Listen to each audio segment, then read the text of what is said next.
잘 읽으셨습니다. 우리 옆에 계신 분들에게 한번 인사하도록 하겠습니다. 모든 것을 아름답게 봅시다. 모든 것을 아름답게 봅시다.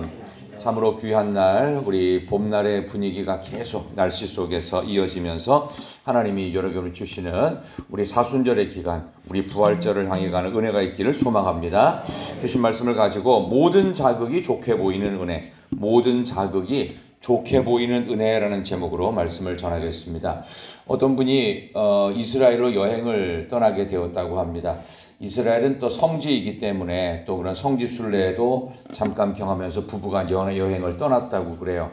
근데 이 부인이 좀 몸이 안 좋으셨나 봐요. 그래서 안타깝게도 예루살렘 부근에서 이 부인이 돌아가시게 됐습니다. 참 갑작스럽게 여행 가서 돌아가시게 되면 참 어렵고 힘들다고 하지요.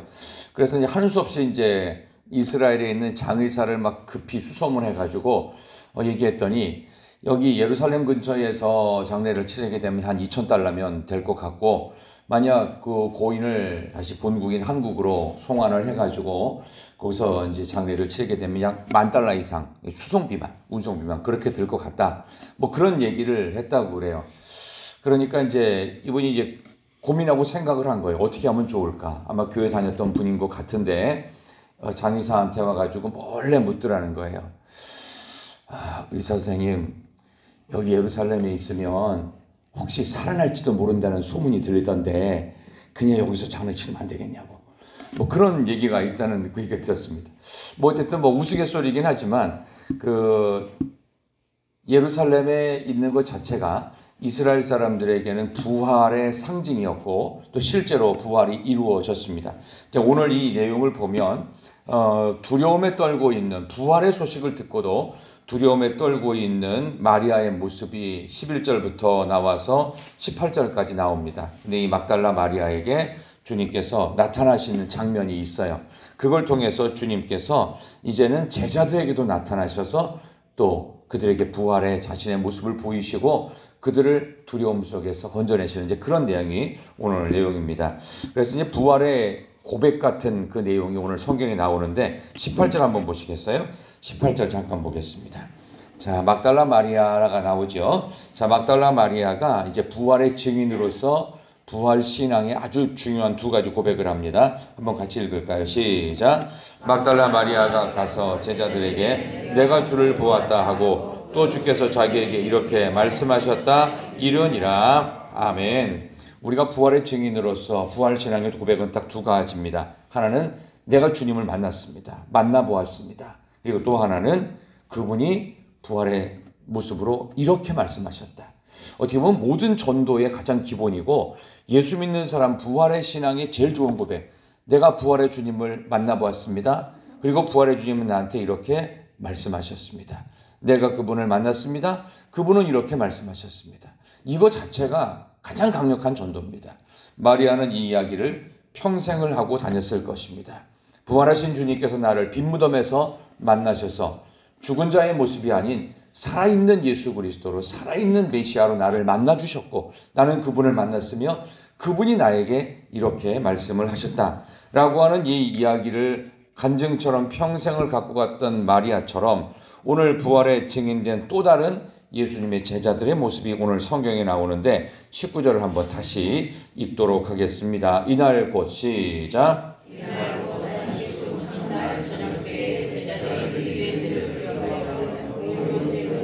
받았더니 예수께서 오사 가운데 서서 이르시되 너희에게 평강이 있을지어다. 아멘. 두려워하여 문들을 꽁꽁 닫고, 근데 그 문들 꽁꽁 닫고 두려움에 서 있는 우리 두려움의 한복판에 모든 것들로부터 차단해서 우리 스스로 두려움을 이길 거라고 생각했던 우리가 만들어 놓은 그 담벼락 그 속에 정 가운데 주님이 들어오신 거예요. 두려움의 한복판에 우리가 만들어 놓은 우리만의 울타리 그 한복판에 주님이 먼저 쳐들어오신 거예요. 우리와 상의하지 않고 내가 좀 들어가도 될까? 똑똑똑 문 좀 열어줘. 이게 아니에요. 주님이 쳐들어오신 거예요. 그래서 그 가운데 서서 이르시되 뭐가 있을지어다? 평강이 있을지어다. 이 평강이라는 샬롬이라는 말의 원뜻이 뭐냐 하면요, 이런 거라고 합니다. 제 기능을 발휘하다. 그러니까 평강이 없다는 거, 두려움이 있다는 거, 염려가 있다는 거, 걱정거리가 있다는 것은 제 기능을 발휘할 수 없는 상태. 우리 태초의 아담이 제 기능을 발휘하지 못한 평강이 사라진 상태가 뭐였죠? 두려워하여 숨었나이다. 여기 정확히 나오죠. 창세기 3장에 나오는 내용과 예수님이 부활하신 이후에도 불구하고 두려움에 떨던 제자의 모습과 아담하고 똑같습니다. 이게 하나님께서 우리에게 주신 근원적 두려움을 사라지게 하시는, 그래서 하나님이 어떻게 해요? 내가 아담도 만나러 가도 되겠니? 아니에요. 무작정 쳐들어오셔서 아담아 내가 어디 있느냐? 아담아 내가, 마치 예수님께서 부활하신 주님으로 얘들아 내가 어디 있느냐? 똑같은 내용이에요. 여기서 오늘 이 본문의 말씀 보면서 평강이 있을지어다. 너 지금 뭔가 불안하지? 너 제 기능을 발휘하지 못하고 있지? 왜 옛날에 에덴 동산에서 나와 함께 동산에서 함께 거닐면서 했던 그 정상적인 제 기능 발휘하지 못하지? 너 문제 있지? 주님께서 무작정 쳐들어오십니다. 예를 들어서 아이가 아파요. 그럼 부모가 어떻게 하죠? 내가 너를 좀 봐도 되겠니? 라고 안 물어요. 어떻게 된 거야? 왜 그래? 하면서 막 깨우기도 하고 흔들어 보기도 하고 만져보기도 하고 이마에 손대보기도 하고 어떻게 해요? 자녀 상관없어요. 그 물어보는 거 아니에요. 무작정 부모는 애부터 살리는 거예요. 우리 주님이, 우리 하나님께서 아담을 찾아오셨듯이 우리 부활하신 주님께서 우리를 무작정 우리 인생의 한복판에 찾아오세요. 그 한복판이 뭐예요? 두려움이고 꽁꽁 문을 닫고 있고 담벼락이 있는 거예요. 내가 만든 울타리 필요 없다는 거예요. 하나님이 오시는 게 모든 게 끝이에요. 제 기능을 발휘할 수 있도록 평강이 있을지어다. 두려워하지 말라. 담벼락 제거하라. 평강이 필요한 거야. 너 정상적인 기능으로 회복해야 돼. 건강해져야 돼. 두려움에서 이기고 평안해져야 돼. 라고 주님이 말씀하십니다. 두 번째 말씀하신 내용은 뭐냐 하면요. 21절 볼까요? 21절에 한 번 더 말씀하시면서 예수께서 시작. 아버지께서 나를 보내신 것 같이 나도 너희를 보내노라. 아멘. 한 번 더 평강을 확인하시죠. 너 제 기능을 발휘해야 돼. 너 두려워하고 약해져가지고 스스로 꽁꽁꽁 문 닫고 아니야. 제 기능을 한 번 더 발휘해야 된다. 평강이 있어야 된다. 그러면서 어떻게 해요? 왜 평강을 두 번이나 제 기능을 발휘할 수 있도록 하셨는지에 대한 두 번째 목적이 나옵니다. 첫 번째 부활하신 주님께서 하신 첫 번째 말씀은 평강이 있을지어다. 두려워하지 말라. 스스로 담벼락 만들면서 너 스스로 지킨다고 되는 거 아니야. 내가 주는 평강, 정상 기능을 발휘해야 돼. 하나님과의 관계를 회복해야 돼. 뭐 그런 얘기를 하다가 두 번째, 왜 그러냐? 너희를 보내기 위해서. 나는 너희를 파송할 거야. 두려움에만 갇혀 있을 때가 아니야. 너희들 딴 거 할 때가 아니야. 정상 기능 발휘해서 내가 주는 너희를 파송하고자 하는 이 목적에 맞게 살아야 돼. 하면서 이 목적에 대한 구체적인 방법을 제시합니다. 22절 볼까요? 이 말씀을 하시고 22절 시작. 성령을 받으라. 아멘. 성령 받으라는 겁니다. 우리 주님께서 제시하시는 가장 구체적이고 완벽한 방법. 내가 너에게 보낼 성령, 그거 받아야 되느니라. 그러니까 부활한 사람, 부활의 신앙을 갖고 있는 모든 사람들은 세 가지 주님의 명령을 기억해야 됩니다. 첫 번째는 뭐예요? 평강이 있을지어다. 두 번째는 내가 너를 보낸다는 사실을 명심하고 살거라. 그다음에 세 번째 뭐예요? 성령을 받으라. 그럼 왜 성령 받아야 돼요? 내가 너희를 보내는 사명을 감당하기 위해서입니다. 이게 굉장히 중요한 부분입니다. 성령을 받으면 사도행전 1장 8절에 있는 것이 권능이 임한다고 했어요. 권능이 임하면서 우리를 복음으로 변화시키는 거예요. 주님의 권능이, 이 권능이라는 말이 듀나미스, 다이너마이트라고 하잖아요. 다이너마이트의 폭발력은 어마어마하죠. 그 단어에서, 권능에서 다이너마이트가 나왔어요. 그러니까 모든 것을 다 무너뜨리는 겁니다. 그래서 다이너마이트가 가장 많이 쓰였던 곳이 어디냐면 광산 같은데, 뭔가 더 이상 뚫을 수 없을 때 다이너마이트 폭격 설치하고 다 나가죠. 갱도에서. 그 다음에 빵 하면서 터뜨려가지고 막혔던 모든 것들을 한 방에 뚫어버립니다. 그렇죠? 우리가 하나님과의 담벼락이 생겨서 만들어진 두려움의 장벽을 한 방에 깨뜨리는 것. 성령의 권능입니다. 이 성령의 권능으로 모든 것들을 바꿀 수가 있어요. 이게 뚫려야 그 다음에 할 수 있어요. 그래서 성령 받으면 권능이 임해서 모든 담벼락들이 뚫려버리고 사람들의 막힌 마음도 뚫어버리는 거예요. 그게 권능입니다. 권능의 성령입니다. 그다음에 두 번째는요. 우리의 삶 속에 적용이 가능한데 오늘 설교의 제목이 이거예요. 모든 자극을 좋게 보여지게 하시는 겁니다. 그러니까 모든 자극이 뭐냐 하면 우리가 마귀로부터 받는 두 가지 끊임없는 자극이 있는데 부정적 자극이 뭐냐 하면은 염려, 두려움입니다. 우리를 자꾸 염려하게 해요. 자꾸 두려움에 사로잡습니다. 그러니까 여기 나오는 예수님의 제자들이 마귀가 주는 두 가지 때문에 꽁꽁 문 닫고 두려워서 벌벌벌 떨고 있었잖아요. 그러니까 이 권능을 받으면 마귀가 주는 마귀의 권세, 마귀를 공식적으로 하나님께서 이 땅 가운데 어쩔 수 없이 임명하신 게 있는데 공중 권세 잡은 자. 이 세상의 모든 것들은 사탄이 잡고 있어요. 근데 이것을 어떻게 뚫어요? 성령의 권능으로 박살내버리는 거예요. 그래서 너희가 권능을 받고 성령을 받으면 권능을 받고 예루살렘과 온 유대와 사마리아와 땅끝까지 이르러 모여 내 증인이 되리라. 이게 뭐예요? 너희를 보내노라. 증인으로 보내는 거예요. 굉장히 중요하죠. 그래서 이 적용이 가능하다는 거, 이건 모든 자극을 좋게 보인다는 거. 이게 뭐냐 하면 우리에게 주는 근심, 걱정, 두려움, 염려, 어디 아픈 거, 조건이 안 돼서 자꾸 헷갈리는 거, 자꾸 마음속에 불안한 거, 그 다음에 이럴까 저럴까 의심 생기는 거, 갈등 생기는 거, 모든 것, 관계가 불편해지는 이 모든 것들을 어떻게 해요? 좋게 만드는 거예요. 좋게 만드는 거예요. 이게 대단히 중요한 것입니다. 그래서 어떤 과목을 잘 하려면 그 과목의 점수가 높으려면 어떻게 되는 줄 아세요? 가르치는 선생님을 좋아해야 됩니다. 안 믿기세요? 영어를 잘하려면요, 영어 선생님을 좋아해야 돼요. 수학을 잘하려면 수학 선생님을 좋아해야 돼요.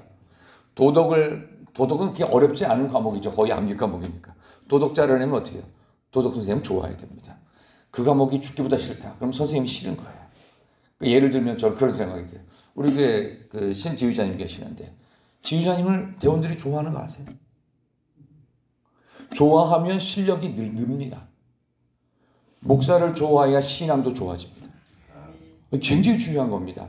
엄마 아빠가 좋아야 건강합니다. 마음이 건강해요. 이게 굉장히 중요한 거예요. 오늘 예수님이 주시는 성령님의 은혜를 좋아해야 모든 자극을 긍정으로 바꿀 수 있어요. 굉장히 중요한 방식입니다. 그래서 선생님 좋아하면 그 과목을 잘하듯이 하나님이 좋아하는 걸 나도 좋아하는 거예요. 하나님이 싫어하는 걸 나도 싫어해야 돼요. 그래야 믿음 생활을 잘한다. 대단히 소중한 방식이죠. 마귀가 좋아하는 염려, 두려움 좋아하면요, 절대로 믿음이 좋아지지 않습니다. 염려하고 근심하고 의심하고 자꾸 뭐가 문제가 있을 거야 들춰내려고 하고 쓸데없는 생각입니다. 그런 건 안 하셔도 돼요. 그런 건 안 하시고 어떻게 해요? 모든 자극을 긍정으로 받아들여야 돼요. 우리나라에 암 환자가 많습니다. 그런데 이 암 환자들이 생각보다 요즘은 잘 이겨내시는 것 같아요. 근데 대개의 공통점들이 있대요. 통계적으로. 어떻게 잘 이겨내느냐? 암을 삶의 전부라고 생각하지 않고 암은 삶의 일부분이야 라고 대수롭지 않게 여기는 거예요. 대수롭지 않게 하는 건 본인 마음이지 뭐. 근데 대수롭지 않게 여기니까 어떻게 해요? 이겨낼 수 있는 거예요. 근데 암을 삶의 전부라고 생각해봐요. 나는 문제가 있어. 나는 아파. 나 이러다 죽을 거야. 이런 근심, 걱정, 염려로 사탄이 주는 부정적 생각으로 자꾸 똘똘똘 뭉쳐있으면 어떻게 해요? 안 아픈데도 아픈 것 같아요. 문제 없는데 문제 있는 것 같은 거예요. 좋은 게 얼마나 많은데, 감사할 일이 얼마나 많은데, 은혜가 얼마나 많은데, 하나님의 우리를 치유하시는 능력이 얼마나 큰데 그건 생각 안 하고 자꾸 문제 있다고, 약하다고, 안 된다고. 전부가 아닙니다. 일부분일 뿐입니다. 어떻게 해요? 이겨낼 수 있어요. 성령의 권능으로 다이너마이트로 박살낼 수 있어요. 우리는 어떻게 해요? 이겨내고 그 다음 맨 마지막을 향해서, 그래서 성령을 받으면 우리의 소원이 바뀌게 됩니다. 우리 23절 잠깐 볼까요? 마지막 절인데요. 너희가 시작. 누구의 죄든지 그대로 두면 그대로 있으리라 하시니라. 아멘. 용서한다는 거 인생에서 가장 어려운 일입니다. 근데 이거요, 내가 사하면 사해진다. 내 능력으로 사해진다는 얘기예요? 안 된다는 얘기예요? 성령 받으면 된다는 얘기입니다. 성령 받은 맨 마지막 단계, 용서가 시작됩니다. 예수님께서 십자가에서 그 위대한 사명을 감당하시면서 용서가 시작된 겁니다. 용서는 내 능력으로 하는 게 아니에요. 성령 받을 때 누구의 죄든지 사해질 것이다라는 뜻입니다. 성령을 받아야만 가능한 첫 번째 일, 용서가 시작된다. 제가 옛날에 그런 얘기 한번 드렸죠. 참 부끄러운 얘기인데 이 부교육자들끼리도 같이 모아놓으면요 싸웁니다. 서로 질투를 합니다. 네가 잘나냐 내가 잘나냐. 교인들로부터 누가 더 많이 인정받냐. 부목사 여러 명 중에서 누굴 제일 인정하냐. 그거 갖고 부목사들끼리 질투합니다. 저는 했을까요 안 했을까요? 저도 많이 했습니다. 누가 코스웍을 더 많이 해서 좋아할까? 누가 설교를 잘하면 좋아할까? 누가 프로그램을 맡겼는데 잘하면 누굴 더 좋아하나? 그것 때문에 혈안이 돼가지고 부목사 시절에 좀 서로 질투를 했거든요. 근데 이제 경상도 출신의 어떤 목사님, 지금 저기 부산에 가면은 거기 그 항서교회라고 있습니다. 그 찾아가서 얘기하지 마세요. 항서교회 그 담임 목사님으로 계신 분인데, 아니 그분하고 이 영상 들으면 안 되는데 그분하고 좀 이렇게 사이가 안 좋았어요. 근데 용서가 안 되는 거야 이게. 부목사인데 목회자인데 용서가 안 돼요. 그게 어떻게 용서를 해야 되나 싶은데 저 스스로는 용서가 안 되더라고요. 그래서 어쩔 수 없이 나 아닌 다른 방법 누구 하나를 끼웠어요. 누구를 꼈냐? 우리 애를 안았어요. 그래서 저희 큰아이가 이제 그 당시에 뭐 3살인가 4살인가 그랬댔습니다. 안고서 걔는 아무것도 모르죠. 속으로 기도한 거예요. 하나님, 제가 나중에 이 아이가 컸을 때 용서가 뭔지를 가르쳐야 되는데 하나님, 제가 이 아이의 이름을 걸고 그 목사님을 오늘부로 용서합니다. 하나님 용서하여 주옵소서. 그랬는데 놀라운 일이 생깁니다. 아이의 이름을 걸었다는 것은 내가 아빠라는 얘기예요. 아버지로서 아이에게 부끄럽지 않은 모습을 보이기를 원합니다. 그 고백을 하는데 이게 막 원통함의 눈물이었는지 서운함의 눈물이었는지 억울함의 눈물이었는지 어쨌든 눈물이 조금 찔끔 나면서 마음이 풀어지는 거예요. 그 다음 날부터 그 부목사님을 봤는데 제 느낌이 어땠을까요? 용서가 되더라고요. 예수 그리스도의 십자가 이름을 걸고 주님, 내가 오늘부로 누군가를 용서하겠습니다. 하나님, 내가 오늘부터는 성령 받은 사람으로서 이전과는 다른 인생을 살기를 원합니다. 스스로는 되지 않습니다. 하나님 도와주세요. 하나님 도와주세요. 용서하는 일들. 모든 자극을 하나님께서는 우리에게 반전시키길 원하십니다. 이게 부활의 신앙입니다. 예수 부활했으니 오늘 우리 찬송 부른 것처럼 우리가 사순절 기간 중에 부활의 찬양을 요한복음의 진도를 나가다 보니까 불렀는데 주님이 부활하신 것은 이전과 이후는 달라지라는 것입니다.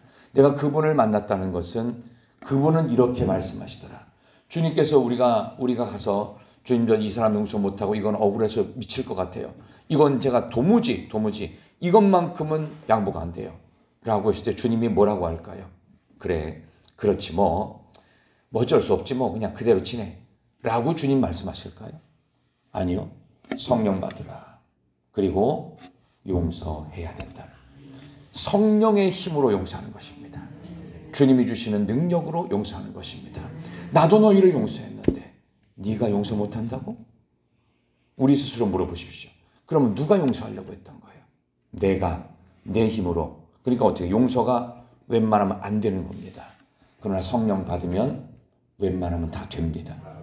성령의 능력으로 의지하셔서 모든 세상의 자극을 하나님이 주시는 은혜로 좋게 교환해 주시는 십자가 예수님의 성령의 역사를 저와 여러분이 경험하는 복된 하루 되시기를 진심으로 축원합니다.